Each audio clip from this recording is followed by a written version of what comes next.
La Française, changer de point de vue pour changer les choses, vous présente la revue de presse.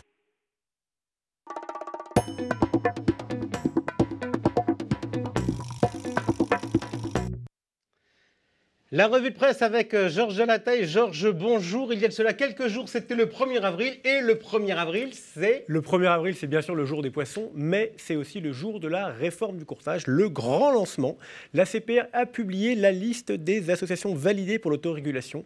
Pour mémoire, l'adhésion est obligatoire pour tous les nouveaux entrants depuis le 1er avril et le sera pour tous à partir du 1er janvier 2023. Mais c'est sans grande surprise, 9 associations avaient candidaté, les 9 ont été validées. La surprise devrait arriver dans quelques mois. Pourquoi ? Les associations ont 24 mois pour représenter au moins 10% du marché. On verra si elles y arrivent ou s'il y a des fusions. Voilà, les courtiers qui voient donc leur réglementation se rapprocher de celle des CIF. Parlons donc justement de placement et plus particulièrement d'assurance vie, notamment au décès. Oui, et on va parler de la clause bénéficiaire. La clause bénéficiaire, vous la connaissez bien, il faut l'indiquer dans le contrat d'assurance vie et la Cour de cassation a indiqué quelque chose de clé. Elle serait maintenant modifiable via testament, donc sans prévenir l'assureur. À la suite du décès d'un père de famille, son épouse et son fils se disputaient les sommes que le décédé avait épargnées sur son assurance vie. La Cour de cassation a considéré qu'il est possible d'avoir pour une même assurance vie une clause bénéficiaire et un testament. Et dans ce cas-là, qu'est-ce qui prévaut ? Celui qui a été fait en dernier. Et donc, dans ce cas-là, c'était le testament. La veuve a donc dû rendre les sommes et les donner à son fils. Bien, l'assurance vie qui, aujourd'hui, attise de plus en plus de convoitises, notamment du côté de Pôle emploi. Oui, vous êtes très bien renseigné. Attention à tous les chômeurs. Les agents du Pôle emploi seront en mesure d'accéder à la base Ficovi pour en recouper les informations avec les revenus déclarés et ainsi comparer le patrimoine des chômeurs à leur indemnisation. Très concrètement, cette base Ficovi, elle recense l'ensemble des contrats de capitalisation et d'assurance vie souscrits auprès des organismes d'assurance établis en France pour les résidents et pour les non-résidents. Il va donc devenir très mal vu d'être chômeur et d'avoir du patrimoine. Enfin, d'avoir un patrimoine qui malgré tout, aujourd'hui, rime avec appauvrissement quand on regarde le rendement des fonds en euros et le niveau de l'inflation. Oui, alors c'est très vrai juste pour le fonds en euros. Le rendement moyen était de 1,3% en 2021 versus 1,6% pour l'inflation. Mais l'assurance vie, elle a généré un rendement pondéré de 3,1% net de frais de gestion l'an passé. Comment on arrive à un tel pourcentage ? On prend en compte à la fois la rémunération des supports en unité de compte, 9% en moyenne, celui des euros croissance, 2,8%, celui des fonds en euros, 1,3%. On fait un ensemble et on arrive à 3,1%. C'est donc hyper important de faire de la gestion sous mandat et ou de se faire accompagner par un CGP pour avoir la bonne allocation qui permet de battre à minima l'inflation. Alors cela dit, l'avenir est vraisemblablement plus à la retraite qu'à l'assurance vie traditionnelle. Question, est-ce que l'avenir est aussi à l'Europe ? Oui, j'ai une question pour vous, Jean-François. Est-ce que vous connaissez le PEPP ou le produit pan-européen d'épargne retraite individuelle ? Depuis cette semaine, les opérateurs français peuvent le distribuer. Pourtant, même si les souscriptions sont ouvertes, aucun opérateur n'a fait labelliser son offre PEPP en France. Sa grande force, c'est pourtant quoi ? C'est la portabilité d'un pays européen à un autre. Ce produit d'épargne européen commence tout doucement. Seulement une dizaine de PEPP sont proposés au niveau européen, surtout en Irlande, à Chypre et à Malte.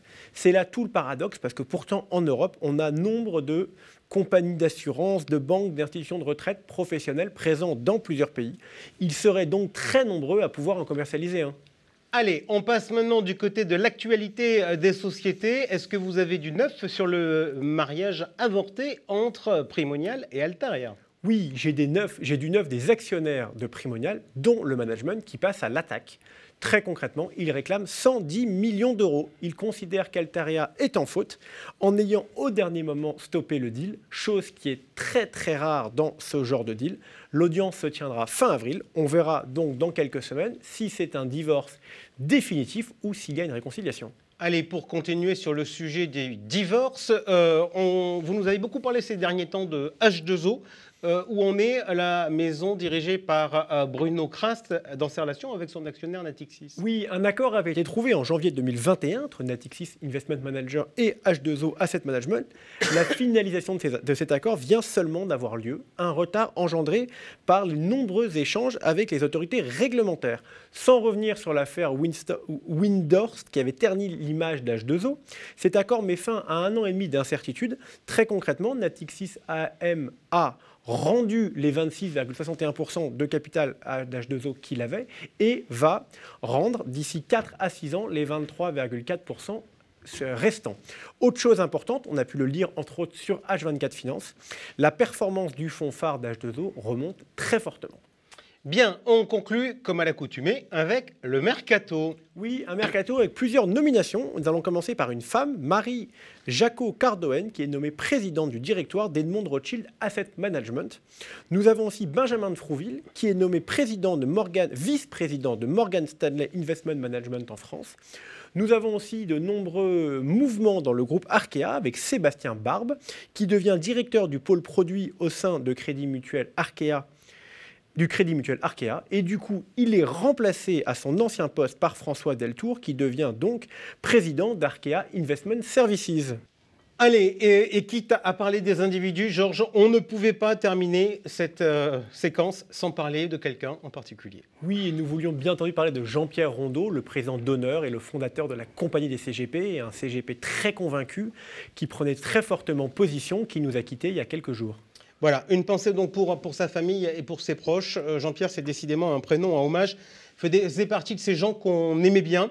Pourquoi ? Parce qu'il portait des convictions. Alors, on n'était pas forcément toujours d'accord avec lui sur tout, mais lire ses mails enflammés, échanger et débattre faisait partie de ces actions qui, je crois, permettent de faire évoluer la société et notre écosystème. Merci et bravo à lui d'avoir mené tous ces combats.